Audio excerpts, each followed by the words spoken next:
Bonjour à tous, bienvenue en direct du circuit de Charade, émission spéciale de France 3 Auvergne pour célébrer le 60e anniversaire de la piste auvergnate. Nous sommes ensemble pendant près d'une heure pour célébrer cet anniversaire avec une multitude de pilotes, des stars évidemment comme Jackie Stewart, Henri Pescarolo, Jacques Lafitte qui seront avec nous, Giacomo Agostini, l'homme aux 15 titres de champion du monde moto, et puis des légendes du sport automobile, près de 250 véhicules qui participent à cet événement sous le soleil avec le public auvergnat qui a répondu présent évidemment. Et regardez ce petit bijou pour commencer sur les chapeaux de roue cette émission, une Schneider Walker pilotée à l'époque par l'un des fondateurs du circuit, la Schneider Walker pilotée par à l'époque Jean Auchatrer, votre papa Christian.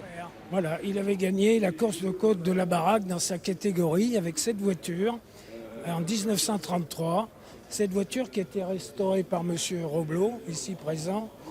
Donc j'ose pas prendre le volant, je lui laisse le volant. Mais ça me fait un petit choc en imaginant ce qui s'est passé il y a 75 ans avec cette voiture. Avec Jean Auchatrer et Louis Rosier qui avaient créé ce circuit. On y reviendra dans quelques minutes à cette histoire du circuit auvergnat.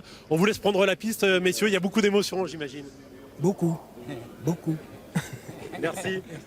Bon tour de circuit. Vous nous démarrez l'engin et puis on vous suit pour célébrer cet anniversaire.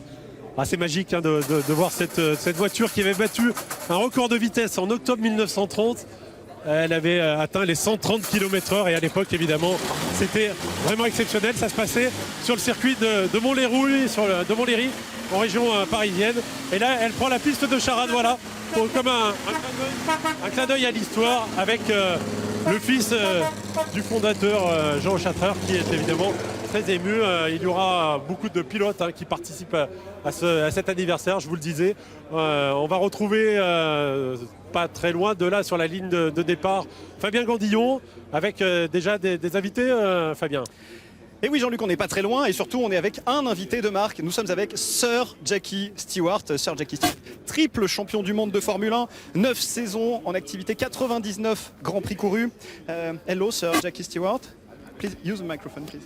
Yes, well, very nice to be here and wonderful racetrack. You once said it was the second most demanding racing track in the world. Do you think it still is? Alors, je traduis, vous avez dit que c'était le deuxième tracé le plus exigeant du monde. Est-ce que c'est toujours le cas? Oh yes, for sure. I think the Nürburgring is the most challenging, but it's too long. Charade, I think, is the best because it has 51 corners per lap. And then the Nürburgring has 185, but there's too many. In this racetrack, Charade, I think, is the perfect balance. For me, it was the best racetrack in the world that I would race in.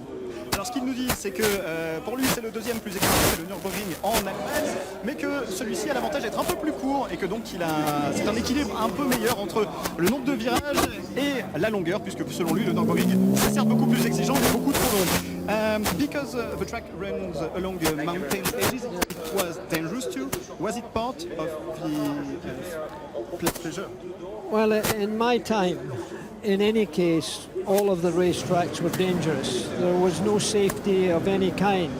And all of my friends were unfortunately killed racing. Now, in this world we live in now, motor racing is very safe. And Formula One particularly is very safe. But in my day, of course, it was very dangerous. Alors ce que nous dit Jackie Stewart, c'est qu'effectivement, à l'époque, il n'y avait pas que Charade qui était dangereux, tous les circuits du monde l'étaient. Aujourd'hui, selon lui, la Formule 1 est beaucoup plus sûre. D'ailleurs, il a été l'un des avocats les plus importants de la sécurité en matière de Formule 1. Do you have regrets about this time where the tracks were a little more in the mountains, less flat? No, I think it was so challenging. For me, I was coming here to begin with as a very young and inexperienced driver. To learn the circuit here in Charade was a big deal.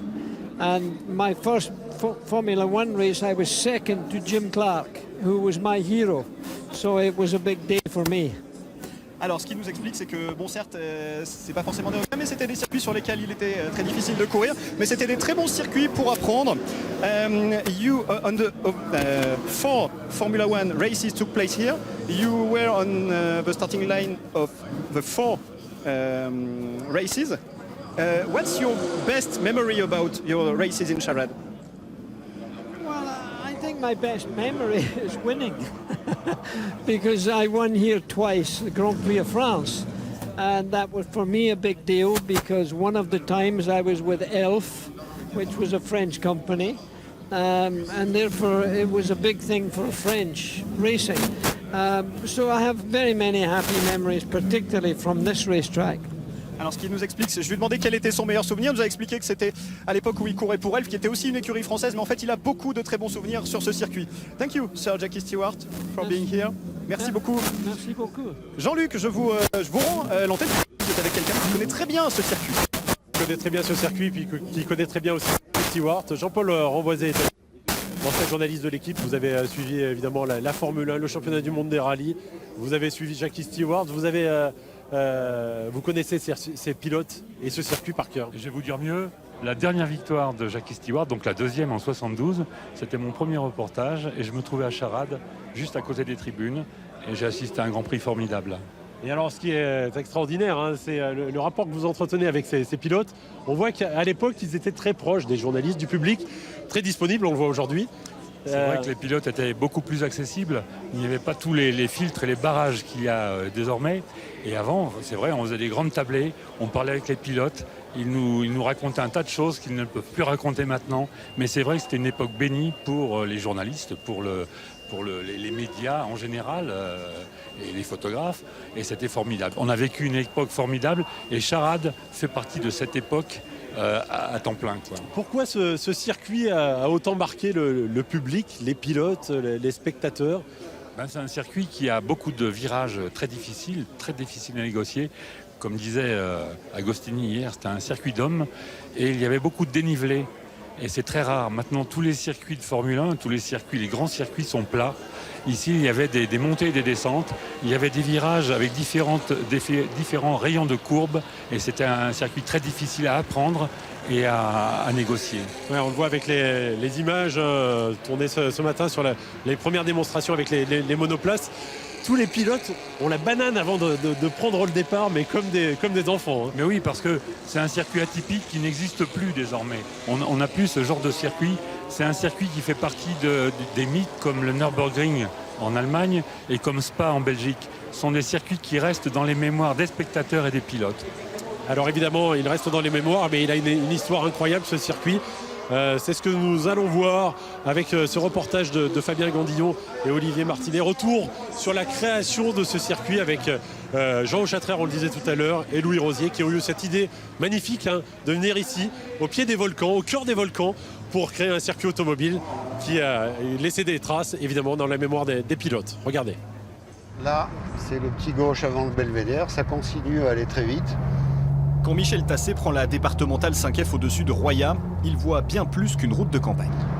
Bien sûr, à l'époque, il y avait des buttes de terre comme barrière de sécurité. Il y a eu une cassure qu'on appelait vulgairement la bosse des Gordiniers. Car il y a 30 ans, cette route, c'était encore un bout du circuit de Charade, une piste qui a vu défiler la crème de la compétition automobile du XXe siècle. Sur cet asphalte, il y a eu des Formule 1, des Grands Prix moto et des pilotes de légende. Pourtant, ce circuit de Charade est né un peu par hasard. C'est en 1953 que l'Automobile Club d'Auvergne voulait commémorer les 50 ans de la Coupe Gordon-Bennett. Et donc il y a eu l'idée de créer un circuit en ville, à l'est de Clermont-Ferrand. Hélas, au mois de juin 1955, il y a eu l'accident dramatique des 24 heures du Mans qui a fait plus de 100 morts et la décision du sport automobile d'interdire toute course à l'intérieur dans une ville. Jean Auchatrer, le président de l'association sportive de l'Automobile Club d'Auvergne, et le pilote Louis Rosier se lancent donc à la recherche d'une alternative. Il y a eu un premier projet qui a été abandonné parce qu'il y avait trop de villages autour. Et finalement, Louis Rosier téléphone en paix en disant « Je pense avoir trouvé quelque chose d'intéressant » et ils se sont trouvés sur le site de Grave-Noir. Les travaux sont menés rapidement et la première course a lieu dès le 27 juillet 1958 avec les 3 heures d'Auvergne. Le premier vainqueur du circuit de Charade est Inès Irlande sur Lotus. Arrivé sous les applaudissements de la foule, bravo, brillant vainqueur de cette magnifique épreuve d'avenir. Le décor et le tracé montagneux marquent immédiatement le public et les pilotes. Les pilotes ont été ravis de ce type de circuit, qui était un circuit très technique. 8 km et 55 mètres, à une altitude moyenne de 800 mètres, dénivellation de 179 mètres, 51 virages, rampe à 10%, pente à 7,5%. Des circuits comme ça, il n'y en a plus. Qui monte, qui descend. Maintenant, tout doit être plat ou légèrement vallonné, avec des dégagements. Là, ça fait le tour des montagnes, quoi. La légende de la F1 Stirling Moss va même jusqu'à déclarer Charade plus beau circuit du monde. Les plus grands viennent alors en Auvergne. Charade accueille 4 grands prix de Formule 1 en 65, 69, 70 et 72. 10 grands prix de France Moto se courent autour de Grave-Noir. Et même le cinéma vient à Charade avec le tournage du film Grand Prix avec Yves Montand et Françoise Hardy. Ah, comment ça va? Eh bien, ça va, Yves Montand. C'est pas du flan, hein? C'est bien vous qui conduisez, hein? Ah oui, il faut, oui. Le truc extraordinaire, c'est qu'on pensait que c'était normal. Et d'avoir à côté de chez nous un circuit qui accueillait les championnats du monde auto et moto tous les ans pendant 10-15 ans, on trouvait ça normal. Le jour où ça s'est arrêté en 1974, on a dit ah, c'était quand même une période extraordinaire. Charade à l'époque, c'est aussi une ambiance. Plusieurs dizaines de milliers de spectateurs se déplacent sur chaque course. La foule peut accéder au paddock, elle peut s'approcher à quelques mètres de la piste, parfois perchée sur des talus, des conditions inimaginables aujourd'hui. Quand on imagine qu'ici, le dernier Grand Prix 74 de moto, il y avait 130 000 peut-être spectateurs.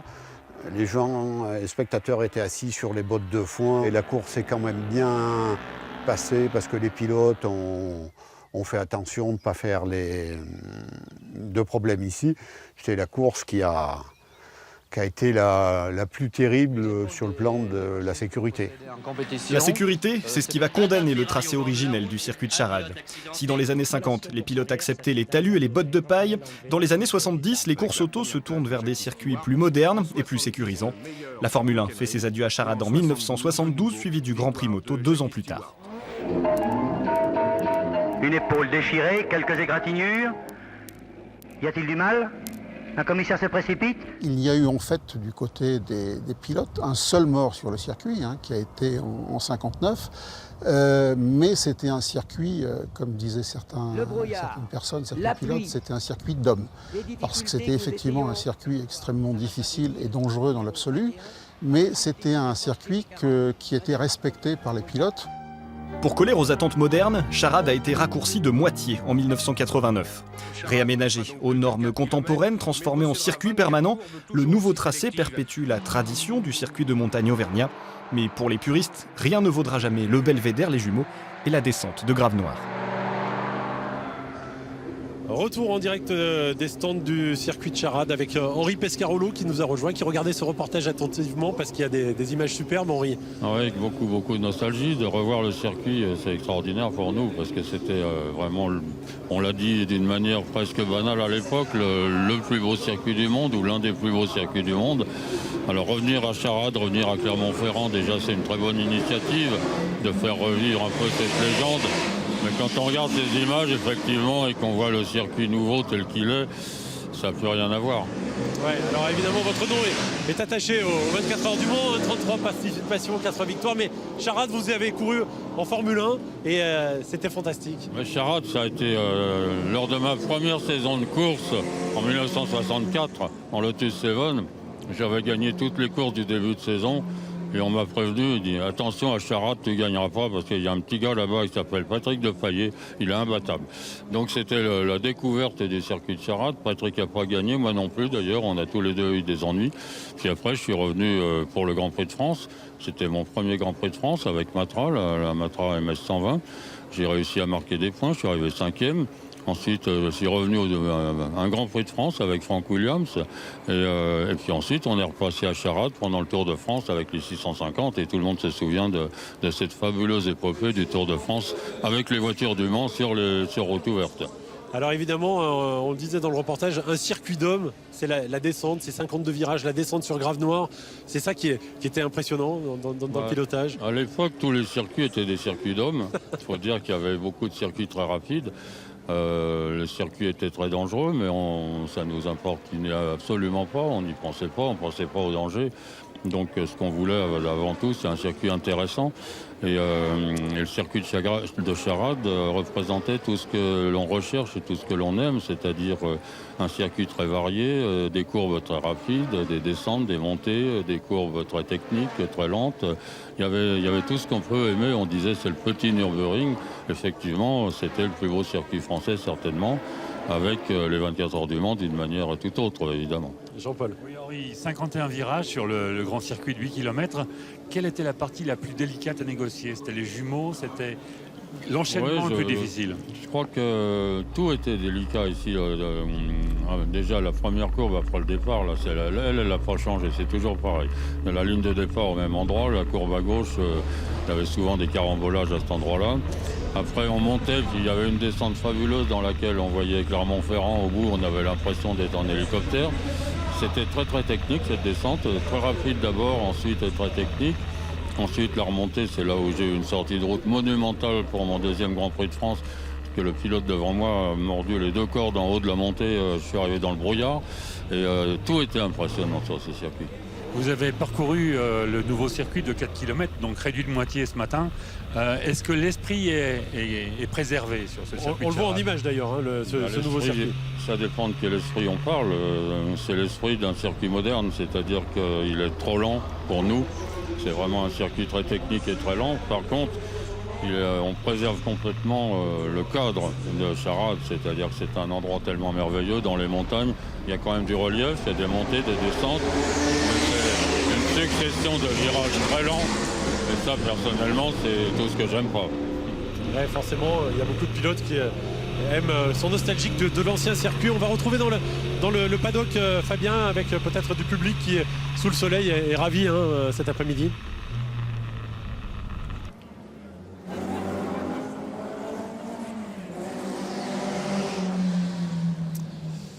Un petit problème de son, mais c'est vrai que ça fait beaucoup de bruit, Henri.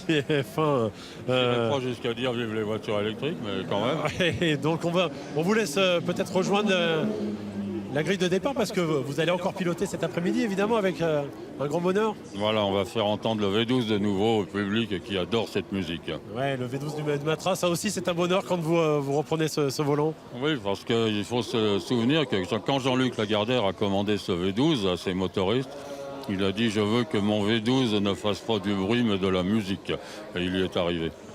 Alors vous parliez tout à l'heure de Patrick Depailler, le pilote que vous avez affronté en course, le Clermontois, qui est né avec ce circuit, qui a débuté quasiment en mobilette sur ce circuit de Charade, en moto, et pour arriver jusqu'à la Formule 1.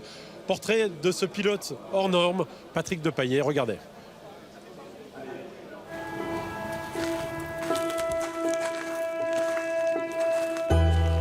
C'est l'un des plus grands fans de Patrick Depailler. Dans le cimetière de Crevant-la-Veine, Jacques Reynaud vient régulièrement se recueillir sur la tombe de l'ancien pilote de Formule 1. Même si à 38 ans, ça ne change rien. Toujours la même émotion, malheureusement, on peut rien y faire. Mais il n'avait même pas 36 ans. Il est dans ma tête, de toute façon. Puis sur mon téléphone, j'ai plus de 600 photos de lui. Alors, j'ai pas du tout envie de l'oublier. Patrick Depailler, l'homme aux 95 Grands Prix de Formule 1. Il est entré dans la légende des circuits, comme en 1979 sur la piste de Jarama en Espagne, quand il remporte sa plus belle course. L'émotion de Guy Ligier sur la ligne d'arrivée. Le bonheur de Patrick Depailler, après avoir fait gagner une monoplace française, conçue dans sa propre région, en Auvergne. La Ligier, elle est tellement fantastique. T'es obligé. Quand on a gagné, c'est toujours très très agréable. C'est une sensation, un bien-être extraordinaire. Une heure après la victoire. C'est d'abord sur 2 roues que Patrick Depailler va exprimer son goût pour la vitesse et la compétition, dans les virages du circuit de Charade. Mon frère courait Et mes parents ne le savaient pas. Sous un phonon. Donc mes parents lisaient La Montagne. Donc il s'est méfié, il s'est inscrit sous un faux nom. Et il s'est appelé Patrick Lachaud. Il avait la vitesse, il avait un Solex, c'était le Solex le plus rapide de Clermont. Tout ce qu'il avait, il fallait que ça soit rapide. Et il connaissait, il y avait des gars ils s'étaient repérés les uns les autres dans Clermont, et il faisait la course de temps en temps. Alors là, vous avez une photo, c'est Patrick, à la sortie des tribunes, là. Moi, je suis en statique, là, et là, c'est Patrick sur son Benelli. Et là, on était en circuit ouvert. Gaz. Il fallait alléger le véhicule, je me rappelle même une fois, la fourche de la Benelli, il l'avait tellement percée en perpendiculaire qu'au freinage au rosier, la fourche avait fait ça. Elle avait bloqué sur le pot d'échappement, il avait pris une plonge. Elle avait plus de rigidité, tellement il avait allégé. On faisait n'importe quoi. Dans son atelier clermontois, Bernard Murat fait ronfler la 250 Bultaco, qui a appartenu à Patrick Depailler. Un vrai petit bijou. Comme beaucoup d'amateurs de sport mécanique, il a lui aussi côtoyé Patrick Depailler. Moi je dis que quand on va vite, ça dépend des yeux. La persistance rétinienne. Plus on a une persistance rétinienne qui est faible, plus on roule vite. Et lui Et lui, ouais, il l'avait. Il n'était pas au 25e de seconde, il devait être au 50e. Sur 4 roues, sa dextérité va rapidement faire la différence. Champion de France de Formule 3, champion d'Europe de Formule 2, avant la Formule 1 et un premier Grand Prix chez lui sur le circuit de Charade, grâce à un certain Ken Tyrrell. C'est de toute façon ce à quoi je voulais arriver depuis 10 ans. Ça a été un rêve d'enfant et c'est maintenant une réalité. Patrick Depailler va patienter 3 ans jusqu'en 1978 pour obtenir sa première victoire. C'était sur le circuit de Monaco. C'était magnifique. Ouais. C'était très attendu dans la famille, mais aussi par lui, je pense. Parce qu'il avait eu énormément de places de second. Et il a quand même gagné dans l'Oda. C'était une référence, l'Oda.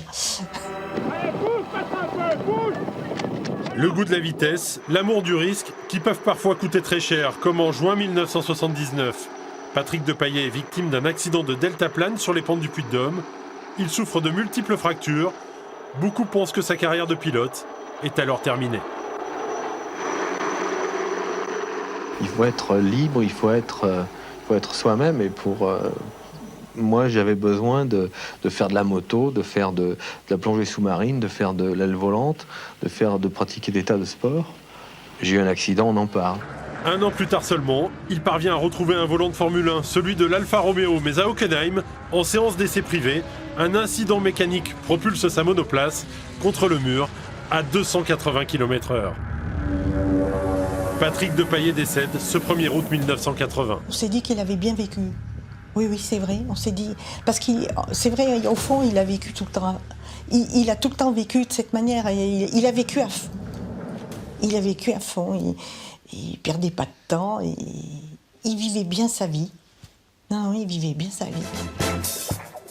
Un regard, une gueule, un incroyable talent. Ouais, Henri Pescarolo, Patrick Depailler, ouais, un incroyable talent. Un pilote très rapide, évidemment, et un personnage surtout. Quelle tristesse, effectivement, de voir ça, parce qu'on a commencé en même temps, comme je le disais, dans l'opération Ford Jeunesse en 1964. On a eu des carrières parallèles. C'était d'abord et avant tout un ami très très proche. Je l'aimais beaucoup, j'admirais son talent. Il était un peu comme moi, il aimait tout faire. On l'a vu sur ses images du deltaplane. Il a brisé sa carrière en se brisant lui-même, parce que c'était le moment où il allait exploser dans la Ligier. Il a perdu le meilleur volant qu'il pouvait avoir à cause de cet accident. Mais il mangeait la vie à pleines dents et rien ne l'empêchait de prendre son plaisir là où il le désirait. Et malheureusement, ça s'est mal terminé avec Alfa Romeo, mais c'était un pilote extraordinaire. Merci pour ce bel hommage. Henri, on vous laisse rejoindre la grille de départ parce qu'on vous attend pour cette démonstration au volant d'un Matra. Le public vous attend. Il attend ce son du Matra V12 et évidemment, on vous remercie d'avoir participé à cette émission parce que vous êtes un grand monsieur du sport mécanique. Merci beaucoup et puis à bientôt. Merci. À bientôt, merci. Jean-Paul, je disais, Patrick Depailler, oui. Ouais, c'est le talent pur. C'était quelqu'un qui allait exploser, qui allait faire, comme disait Henri, c'était un Sénat en puissance. Il avait tous les dons. Il avait l'intelligence de la course, ce que beaucoup de pilotes n'ont pas. Il avait cette envie de réussir qui pouvait le propulser au sommet. Et malheureusement, en 80, sa carrière s'est arrêtée, sa vie aussi. Sa vie aussi. Merci. On va retrouver évidemment Fabien dans le paddock avec le public qui est ravi. On voit beaucoup de témoignages, beaucoup de sourires dans les stands. J'imagine qu'à vos côtés, c'est aussi le cas, Fabien. Oui, on est descendu un petit peu en bas du paddock et on est avec un peu de public. Bonjour. Bonjour. Alors vous appelez comment? Vous venez d'où? Dominique, de Nonain. Alors vous, qu'est-ce qui vous a attiré ici aujourd'hui sur ce circuit de Charade pour les 60 ans? Eh ben, disons que c'est mon adolescence déjà, donc j'ai rencontré des pilotes qui m'ont fait applaudir à longueur de circuit. Et par rapport à ça, je continue, je dirais, à faire de la moto, je continue à faire de la voiture malgré mon âge. Et donc je prends plaisir à être au mieux du sport mécanique. Qu'est-ce qui vous intéresse là sur les stands aujourd'hui? J'aime bien les vieilles motos, j'aime bien les Porsche puisque j'en ai une et j'aimerais bien en avoir une deuxième, on va dire. Après, ce qui est intéressant, c'est de tourner sur le circuit. Mais aujourd'hui, ça ne sera pas possible, donc tant pis. Mais au moins, il y a l'atmosphère et l'ambiance habituelle. Vous avez connu Charade à l'époque des Grands Prix? Adolescent, oui, quand j'avais 16 ans, oui, j'ai connu Agostini, qui était toujours vainqueur. J'ai pu tourner le soir après les essais sur le circuit jusqu'à la nuit. Et en général, après, on faisait la fête et c'était des moments inoubliables. Alors à côté, on a Jacques. Jacques qui nous a dit tout à l'heure qu'il n'était pas forcément connaisseur de mécanique. Jacques, pourquoi vous êtes venu si vous n'êtes pas amateur ou connaisseur de mécanique? Je suis amateur de sport mécanique quand même. Et puis ouais, c'est pour ça que je suis là et je viens à toutes les manifestations qui se fait à Charade. Alors qu'est-ce qui vous intéresse, vous, parmi tout le choix de voitures, de motos qu'on peut voir ici aujourd'hui? Les motos, j'ai bien aimé voir toutes les motos anciennes, la façon que c'était bricolé et que ça tournait bien, quoi. Eh ben écoutez, on va retourner en haut du paddock pour voir Jean-Luc avec un nouvel invité, j'imagine. Oui, on va encore parler de ces moments d'exception avec la démonstration de Formule 1 qui va démarrer dans quelques minutes. Et on va évoquer évidemment quand on parle Formule 1. On parle Ligier. On parle Ligier. Évidemment. Et en plus, c'est de la région. C'est dans l'Allier, c'est à Bray. Et il y avait un moteur formidable qui s'appelait Guy Ligier et qui entraînait tout le monde derrière lui. Et ça a été une épopée formidable. Et ici, on a 11 Ligiers. C'est fabuleux, hein, le plateau qui a été réuni. On va voir quelques images des démonstrations ce matin. Les voici avec ces ligiers. Voir une ligier sur ce circuit, c'est quand même assez fabuleux. Avec le bruit du V12, c'est une musique envoûtante. C'est pas un bruit, c'est une musique, comme disait Henri Pescarolo. Jacques Lafitte qui a repris le volant. Exactement. Il a fait pratiquement toute sa carrière chez Ligier, Jacques Lafitte. Il était très lié à Guy. Et tout son palmarès, il a gagné 6 Grands Prix, c'était avec Ligier. Et s'il n'est pas devenu champion du monde, c'est pour rien, c'est pour son accident aussi. Ouais, c'était une époque où on pouvait rester fidèle aux couleurs, à une équipe. Exactement. Et il y a un fait marquant avec Jacques Lafitte, c'est le premier pilote qui a gagné avec une voiture 100% française, le moteur, le châssis, les pneus, le pilote, le team manager. C'est une épopée formidable. L'époque Ligier a été un grand moment du sport automobile français. C'est l'époque où les Français dominaient la Formule 1. Il y avait beaucoup de pilotes aussi. On a eu jusqu'à 7 pilotes français en Formule 1 à une époque. Jacques en faisait partie. Et l'équipe Ligier en a apporté beaucoup. La dernière victoire Ligier a eu lieu en 1996 à Monaco avec Olivier Panis. C'était une autre époque, c'était un autre moteur, c'était une autre philosophie. Mais c'est parti de l'Allier d'Abray. Oui, c'était l'époque avec Panis où la voiture était construite à Manicourt, mais c'était quand même le moteur était japonais. Et le moteur était japonais. On va regarder justement, on va revenir sur cette épopée Ligier en Formule 1 avec ce reportage consacré à l'un des ingénieurs mythiques de cette équipe Ligier, Michel Beaujon. Il a tout connu avec Guy Ligier. Il a participé au tout début à la création de cette écurie. Vous allez voir que c'était une véritable aventure humaine, une équipe vraiment artisanale. Regardez. Dans le conservatoire de la monoplace française sur le circuit de Magny-Cours, l'émotion de Michel Beaujon devant quelques-unes de ses plus belles réalisations. Ingénieur dans l'écurie Ligier de 1976 à 1992, il a participé à la réalisation de toutes ces Formule 1. Je dis souvent que ce sont mes filles, mais ce sont mes filles, c'est vrai. C'est voilà, toute ma vie qui défile en effet. Ça reste quand même quelque chose d'émouvant, hein, qui a beaucoup occupé ma vie. Les Ligiers font sensation. Lafitte et Depailler se disputent le meilleur temps. Personne ne parvient à approcher leur chrono. Pas de doute, la JS11 est à Buenos Aires la plus efficace des nouvelles Formule 1. Les deux pilotes de Ligier monopolisent la première ligne. Leur duel tournera à l'avantage de Jacques, dont la voiture n'a cessé de s'améliorer, au contraire de celle de Patrick. La route, elle est très belle. Ligier, un nom qui reste gravé dans l'histoire des sports mécaniques. Sans Guy, ma vie aurait été forcément très différente. Je ne sais pas ce qu'elle aurait été, on ne peut pas savoir, mais forcément très. Là, j'ai l'impression d'avoir vécu presque un rêve pendant toute ma vie. Retour sur le site où tout a commencé à Abré dans l'Allier, aux portes de Vichy, en compagnie de François, le petit-fils de Guy Ligier. Guy Ligier a construit ses bâtiments en 1969. Quand il a construit ces bâtiments, c'était pour abriter sa première entreprise, qui est une entreprise de travaux publics. Et donc dans ce bâtiment-là, il stockait ses engins de TP. Il y avait jusqu'à 400 engins de TP qui étaient stockés dans ce bâtiment. Il les stockait, les entretenait, ça fait vivre l'entreprise. Et puis en parallèle, est arrivé un petit bâtiment un peu à part, dans lequel les premières voitures de compétition sont nées. Et c'est là que l'étincelle est apparue, et c'est comme ça que la Formule 1 est apparue dans l'entreprise. C'est dans ce modeste atelier que les premières Formule 1 seront conçues. Une équipe réduite, des méthodes artisanales et surtout l'incroyable passion du patron. Voici d'ailleurs la première F1 fabriquée par Ligier, la JS5. C'était en 1976.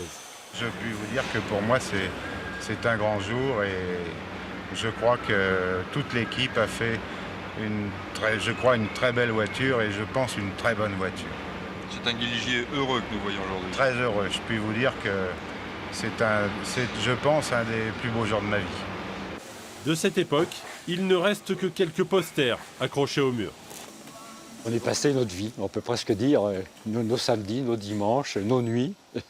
Et Guy nous accompagnait d'ailleurs, parce que Guy était très souvent avec nous la nuit. On travaillait la nuit complète, Guy était là la nuit complète avec nous, quoi, hein.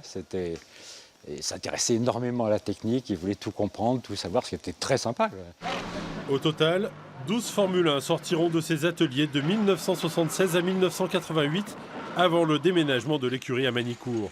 Le site d'Abré s'est reconverti dans la fabrication de voiturettes sans permis, avec plus de 40 véhicules qui sortent chaque jour de la ligne de production.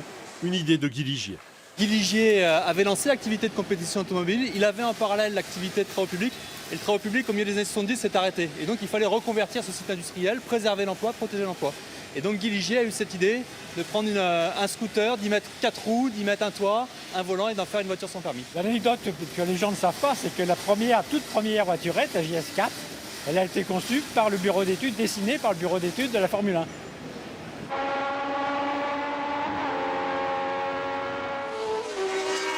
Avec son pilote fétiche Jacques Lafitte et son célèbre numéro 26, l'écurie bourbonnaise va grimper dans la hiérarchie des Grands Prix jusqu'à jouer le titre constructeur en 1979 pour terminer finalement vice-champion du monde. Lafitte, fidèle parmi les fidèles, 132 Grands Prix disputés, 6 victoires, 7 pole positions avec Ligier. J'ai eu des offres cette année pour aller dans des écuries étrangères de haut niveau, je crois, et j'ai refusé parce que je pense que pour moi, conduire une voiture française, c'est plus important que conduire une voiture anglaise ou américaine. La Formule 1 d'un autre monde. Dans son bureau de Vichy, Michel Beaujon a conservé les plans de la JS11, sa plus belle réalisation. Tout était fait à la main. Et moi, quand j'ai commencé, ce que les gens aujourd'hui ont un petit peu de mal, c'est que les ordinateurs n'existaient pas. Et j'ai commencé tout au début avec la règle à calcul. Puis après, j'ai eu une petite calculette qui aujourd'hui ferait rire tout le monde, mais on travaillait avec ça. En 1981, au volant de la JS17, avec 2 victoires au Grand Prix du Canada et en Autriche, Jacques Lafitte et même tout près de décrocher le titre mondial des pilotes. Presque une consécration. C'était peut-être un peu prétentieux, mais on partait du principe qu'avec des moyens qui n'étaient pas forcément les plus importants, on était quand même en mesure, de par l'équipe, de par tout son fonctionnement, d'avoir des résultats et de se mêler vraiment à la victoire, quoi, hein. C'était des années assez formidables, ça c'est sûr. L'histoire d'une passion et d'une fidélité pour un ingénieur qui aura accompagné Guy Ligier pendant près de 46 ans. Allez, retour en direct des stands du circuit de Charade pour ce 60e anniversaire avec Patrice Besqueux. La mémoire de ce circuit de Charade, qui regardait attentivement ce reportage sur les années Ligier, parce que ça a marqué l'histoire du sport automobile, bien sûr. Oui, c'était un pilote extraordinaire, Guy Ligier, avant d'être un constructeur. J'ai d'ailleurs une anecdote parce que Guy Ligier avait voulu s'engager au Grand Prix de France de 1965 et assez paradoxalement, comme il n'était pas encore engagé en Formule 1 comme pilote, il avait été refusé pour ce Grand Prix, ce qui est assez paradoxal. C'était, on le disait, des années fabuleuses. Mais on voit que c'est l'artisanat, cet effet sur le coin de la table. Les plans des voitures étaient vraiment faits sur la table à dessin, et les voitures, on les bidouillait dans le garage à côté, et les pilotes croyaient au talent du manager et des ingénieurs, et les résultats étaient là. La preuve, c'est que Jacques a failli être champion du monde avec cette voiture qui a été faite ici, à côté, dans l'Allier, à Abray. Avec la règle calcul sans ordinateur. Exactement. Mais à l'époque, c'était ça, quoi. C'était ça, c'était une très belle aventure. On va retrouver depuis le paddock, justement, depuis le stand Ligier, Fabien Gandillon. Oui, Jean-Luc, devinez qui on a retrouvé. On a retrouvé Michel Beaujon. Michel Beaujon, l'ingénieur dont vous avez fait le portrait tout à l'heure. Bonjour. Bonjour. Alors là, vous êtes un peu sorti des garages. Qu'est-ce que ça fait de les voir rouler, ces voitures Ligier, à nouveau, à Charade? Beaucoup d'émotions. Beaucoup d'émotions parce que c'est vraiment toute une partie de mon histoire et de ma vie. J'ai participé à plus de 20 ans avec Guy Ligier sur toutes ces voitures de prototype d'abord et ensuite de Formule 1. Et aujourd'hui, avoir réussi à en faire revivre certaines, comme on le fait aujourd'hui sur ce circuit mythique de Charade, c'est vraiment beaucoup d'émotions et beaucoup c'est une passion qui vient, qui continue de vivre. Voilà, Elle tourne encore bien? Oui. On a démarré la JS9 qui n'avait pas tourné depuis 12 ans. On l'a remise en route la semaine dernière. On a fait quelques tours à Manicourt mardi. Et aujourd'hui, elle est là, au Mans Jacques Lafitte. Et après 12 ans, elle roule comme à l'époque? Elle roule comme à l'époque. Alors là, en dessous de nous, on a la JS 11-15. C'est celle-là qui vous a permis d'avoir le titre de vice-champion du monde des constructeurs, c'est ça? Exact. Vice-champion du monde des constructeurs en 1980 avec Jacques Lafitte et Didier Pironi. C'est des bons souvenirs? Très bons souvenirs. C'est toute une époque, 79-80, où la voiture marchait très bien, avec des bons pilotes, avec vraiment toute une infrastructure qui fonctionnait très bien, quoi.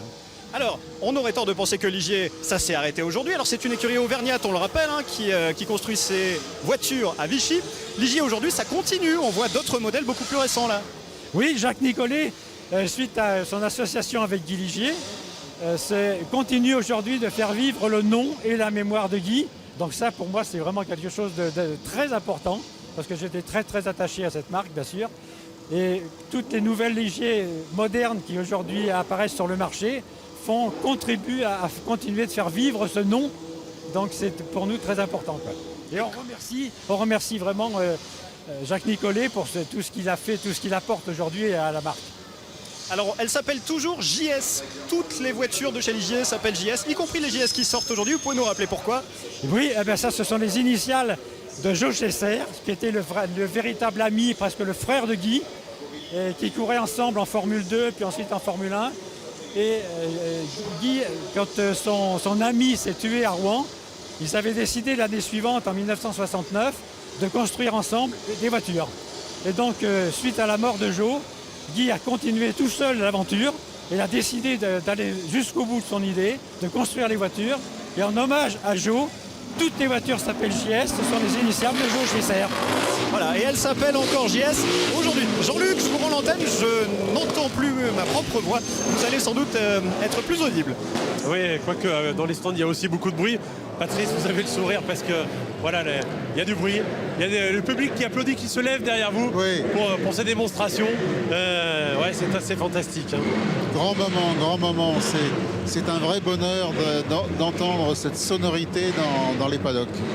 Ouais, le public qui se lève parce qu'on en parlera tout à l'heure. Giacomo Agostini est dans les parages. Évidemment, c'est l'une des légendes de ce circuit aussi, avec ses 15 victoires en 15 titres mondiaux et ses 2 victoires ici à Charade. Et c'est vrai qu'on parle de musique, la musique du V12 Matra, mais la musique de la MV Agusta, c'est quand même quelque chose également pour les motos, pour les 2 roues. Il y a faire revivre cette ambiance ici. Il faut vraiment rendre hommage à Claude Michy qui a fait un truc exceptionnel en faisant revivre l'ambiance, toute l'ambiance, la ferveur de la course automobile et de la course moto. On va changer un petit peu, et je le dis voilà, à Denis Milan, notre réalisateur, qui nous montre ces images moto, ces images d'archives. Patrice, c'est vraiment la moto qui a créé la légende de ce circuit au départ. Hein. Oui, tout à fait, puisque c'est dès 1959 que les premiers Grands Prix moto ont existé. Et donc, tous les premiers Grands Prix pendant plusieurs années ont eu lieu sur le circuit. Et donc, ça a été des grands moments, avec en plus non seulement les courses solo, mais les sidecars qui ont apporté une véritable aura sur ce circuit. Et on voit les images jusqu'à 100 000 spectateurs pour une course. Oui, tout à fait. Le Grand Prix de 1974, ça a été le moment phare du circuit, avec une ambiance et plus que de l'ambiance, une véritable folie sur le circuit. Une folie sur le circuit, évidemment. Il y a un autre événement qui a participé à la notoriété de ce circuit, c'est le tournage du film Grand Prix, évidemment. Oui, le tournage du film Grand Prix, à l'issue de la course du Grand Prix de 1965, la Metro-Goldwyn-Mayer a voulu faire effectivement le film Grand Prix. Et donc à la suite de ça, ils ont décidé de faire un tournage donc où ils ont réalisé un faux Grand Prix pour pouvoir le réaliser. Donc ils ont entièrement loué le circuit. Ils ont donc invité, bien entendu, un faux public. Et ça a été un grand moment pour les gens de la région, parce que nous avons été un certain nombre à faire ce public pendant plusieurs jours. Et nous étions tous là, prêts à répondre à cette invitation. Et puis, donc, le film a été un vrai succès et c'était extraordinaire. Ouais, parce que techniquement, c'était fabuleux. On l'a vu, projection mercredi soir, place de la Victoire. C'était extraordinaire de revoir dans ce décor en plein air ce film qui a marqué les esprits, évidemment. Jean-Paul. Une petite anecdote, ce film de Frank Heinemer, qui a été tourné en 66, a servi à 2 Grands Prix, en fait. Parce que le circuit de Charade a été reconstitué pour le Grand Prix, un Grand Prix fictif, mais la descente en face du casino à Roya a servi à un raccord pour le Grand Prix de Monaco dans le film. C'est une petite anecdote, mais enfin... un peu triché avec l'Auvergne a servi à Monaco, à la principauté. Alors évidemment, il y a eu ces belles années. Dès le départ, il y a eu un succès sur ce circuit. On le voit à travers des photos d'époque. Hein. Dès la première course, ça a marché. Dès la toute première épreuve, il y avait 80 000 spectateurs. Oui, même un peu plus. Et ce qui était caractéristique, c'était de voir le parking public. Ça, c'est quelque chose qui m'a vraiment marqué. C'est de voir la photo du parking. C'était inouï. Et puis on voit les photos des Grands Prix. On sent bien qu'à l'époque, c'était une dimension extraordinaire, même si là, on est en train de revivre un petit peu le même type d'événement. Oui.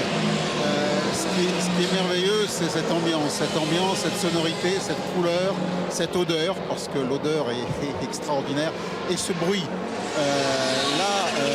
Le bruit des matras et le bruit des MV Agusta, c'est des bruits tout à fait caractéristiques. J'ai encore quelque part dans ma mémoire ce bruit très caractéristique. Le bruit de la matra de Chris Amon en 72, c'est un bruit que j'ai toujours et c'est un bruit merveilleux et je suis très content de pouvoir à nouveau entendre ces bruits merveilleux. Et là, on entend les motos qui font aussi Beaucoup de bruit. On va retrouver Fabien parce que dans le paddock, parce qu'on ne parle pas que du passé sur cet événement, sur ce 60e anniversaire.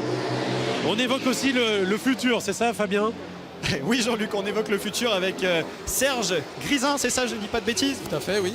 Vous êtes responsable du programme Formula I chez Michelin. Et la Formula I, qu'est-ce que c'est ? C'est la Formule 1 électrique, c'est ça ? Oui, tout à fait. En fait, Michelin est partenaire de ce championnat depuis sa création. C'est à peu près 4 ans de cela. On a tout de suite vu que c'était la parfaite illustration de notre raison d'être en compétition. Parce que Michelin est en compétition aussi pour apprendre des choses et pour que ça serve de laboratoire pour développer des technologies pour les pneus de série. Et Formula I, c'est le laboratoire de la mobilité du futur. Alors on a beaucoup parlé du passé, puisqu'on parle de l'avenir, est-ce que ça peut remplacer les voitures à essence, les voitures de course, de compétition électriques ? Alors, je pense que ça a sa place, ça nous permet en effet de vraiment travailler sur une mobilité du futur, qui est la mobilité électrique. Ça a montré aussi que finalement tout le monde y croyait, puisqu'il y a de plus en plus de constructeurs qui vont être présents en Formula I. Maintenant, il y a plein de types de mobilité responsables, mais la mobilité électrique en est une. Alors en termes de performance, ça vaut une voiture thermique ?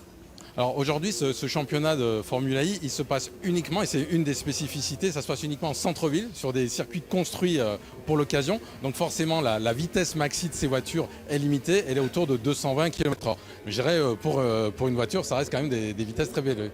Et c'est une technologie qui avance très vite, hein. Chaque saison vous faites des progrès. Là il y a un grand changement qui s'annonce, vous me disiez tout à l'heure en préparant. Des grands changements au niveau de la motorisation, au niveau des batteries, puisqu'ils vont passer de 2 voitures pour faire la course à une seule voiture. Et puis nous on fait aussi beaucoup d'évolutions au niveau des pneumatiques. On a des innovations qui ont vraiment trait à l'efficacité énergétique. Le but c'est faire en sorte que les pneumatiques consomment aussi de moins en moins d'énergie dans le futur. C'est-à-dire qu'aujourd'hui on ne peut pas faire une course avec une charge. Non, aujourd'hui, les pilotes sont obligés ils ont 2 voitures et ils vont changer de voiture au milieu de la course. Mais à partir de la fin d'année, de la nouvelle saison, ils auront une voiture qui fera la totalité de la course. Donc un vrai pas en avant dans le domaine de la mobilité électrique. Alors là, on parle d'un futur qui est déjà présent puisqu'on est à 4 saisons de Formule électrique, c'est ça ? Oui, tout à fait. 4 saisons, la 5e qui va démarrer en décembre. Et je dirais Michelin, c'est vraiment un engagement extrêmement important. On a été finalement les premiers à croire dans le championnat. On a été le premier partenaire annoncé il y a 5 ans. Force est de constater que finalement on avait quelque part raison d'y croire, puisque comme je disais, il y a quasiment 10 constructeurs qui vont participer à ce championnat à la fin de l'année. Alors il n'y a pas que les voitures de sport électriques sur ces stands. Derrière on a la Easy 10 qui est une voiture autonome, c'est-à-dire qui n'a pas besoin de conducteur. Et ici sur le stand du manufacturier clermontois, vous pourrez voir à la fois le futur du pneu qui s'appelle Vision et également une voiture de course à hydrogène, la Green GT. Voilà, tout ça c'est peut-être le futur de la compétition automobile. Oui, retour dans les stands. Il y a beaucoup de bruit avec les motos qui rentrent maintenant dans les stands. Et, Pierre Dupasquier nous a rejoint. Monsieur Dupasquier, patron de la compétition chez Michelin pendant combien de temps, Pierre ? Oh, une quarantaine d'années, disons. C'est ça, au moins. Et évidemment, vous avez tout connu avec le manufacturier clermontois, la Formule 1, la moto et Charade. Ça compte énormément pour vous aussi ? Oui, bien sûr, parce que d'une part, émotionnellement parlant, on est tous venus, du moins ceux de mon âge, ceux qui ont des cheveux blancs, rouler ici le soir entre 10h et minuit. Et on descendait ensuite, je parle du grand circuit de 8 km, on descendait quand on pensait que les gendarmes allaient monter de Roya, quoi. Voilà, donc Charade, il y avait ça, et puis il y a les premiers Grands Prix, les premières vraies courses que les gens de mon âge ont pu voir. J'ai vu des choses assez étonnantes. J'ai vu Monterey sur la Gilera 4. J'ai vu les 50 cm3 avec 12 vitesses. Entendu, j'ai vu Scheidegger, le pilote de sidecar, se mettre à poil pour mettre sa combinaison et toutes les coutures qui barraient sa poitrine et son dos, enfin, etc. Et puis Patrick Depailler arrivant sur une 3 cylindres 750 Kawasaki pour sa première course sur une Tyrrell, en retard, bien sûr. Je dis bien sûr parce qu'il a dû se planter de trajet ou de je sais pas quoi. Et puis, et voilà, c'était donc, il y a plein de choses comme ça. Le Chris Amon qui perd sa visière. Enfin, il y a toute l'histoire de Charade. Pierre, il y a eu des courses de Formule 1, il y a eu 4 Grands Prix de Formule 1, 10 Grands Prix de moto. La moto, c'était vraiment particulier sur ce circuit. Alors bien sûr parce que... On va revoir des images des démonstrations d'ailleurs. Hein, oui, les pilotes qui en parlent, Agostini on a reparlé hier soir en disant qu'il fallait vraiment en avoir pour attaquer à Grave Noir, quoi. En voiture, on se dit, oh bon sang, si je freine un peu tard, je vais taper quelque chose. Encore que Grave Noir, c'était quand même un petit peu spectaculaire. Mais en moto, c'est pas, il n'y avait rien. Aujourd'hui, on tombe, on se fait, avec toutes les protections, avec l'aménagement des circuits, ce qui est une très bonne chose. Mais on se fait peut-être un peu mal, on brûle son cuir. Et là, c'était pas le cas. Hein. Deux roues, c'est la surface d'une carte de crédit. En voiture, la moto, c'est la moitié d'une carte de crédit qui est au contact au sol. Oui, enfin, on avait arrangé, nous, pour des cartes de crédit un peu plus grandes. Hein. Vous parliez d'ailleurs de témoignage de Giacomo Agostini. On va demander à Fabien Gandillon d'aller essayer de retrouver. Il vient de terminer sa démonstration. Oui, Fabien pourrait peut-être aller sur le stand moto pour essayer de retrouver Giacomo. Ça serait bien qu'il aille voir Giacomo pour conclure cette émission. Ah oui, oui. Et Pierre, on est évidemment nostalgique de tout ce passé de charade. Qu'est-ce qu'il faut faire maintenant sur ce circuit? Alors, on ne parle plus du même. On est nostalgique du 8 km. Parce que c'est sur le 8 km qu'il fallait, comme dit Agostini, qu'il fallait en avoir.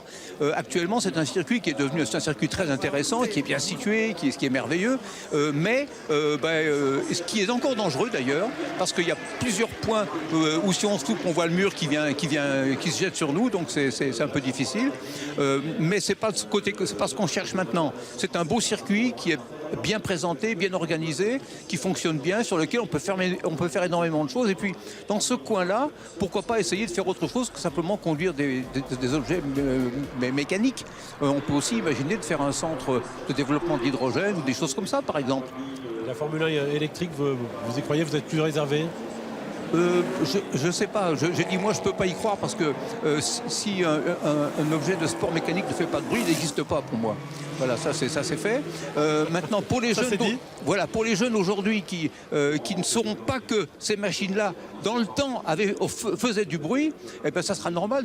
Pourquoi pas? Ça fait du point de vue conduite, du point de vue sportif, c'est très bien. Ça marche, ça va marcher. Bon, c'est une question de.